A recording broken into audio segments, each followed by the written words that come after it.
算只談一場感情，在愛都是一時虛榮，不等於在蜜月套房遊玩過就可自入自出仙境，情願獲得你的尊敬，承受太高傲的罪名，擠得進你臂環，如情為前冷，未算孤苦也伶仃。明知愛這種男孩子，也許只能如此，但我會成為你最牽掛的一個女子。朝朝暮暮讓你猜想如何馴服我，若果親手抱住，或者不必如此。許多旁人說我不提明了男孩子，不受命令就是一種最壞名字，笑我這個毫無辦法管束的野孩子，連沒有幸福都不介意。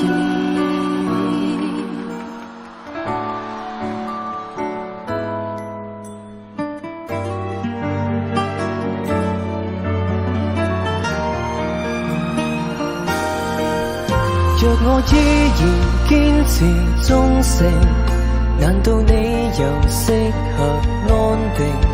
真可惜說要問我的還未問，自己就自夢中甦醒。離場是否有點失敬，還是更轟烈的劇情？必須有這結果才能懷念我，讓我於荒野辭職。誰知我這種男孩子也真可憐如此，為了這無聊早已傷了這心愛女子。儘管現在後悔不知如何想罰過，下次跟她見面學懂不應自私。他雖無言卻會親切笑笑如孩子，今日落寞像是一種最大明示，知多這個懲罰讓我不安的過日子，明日我絕不敢多放肆。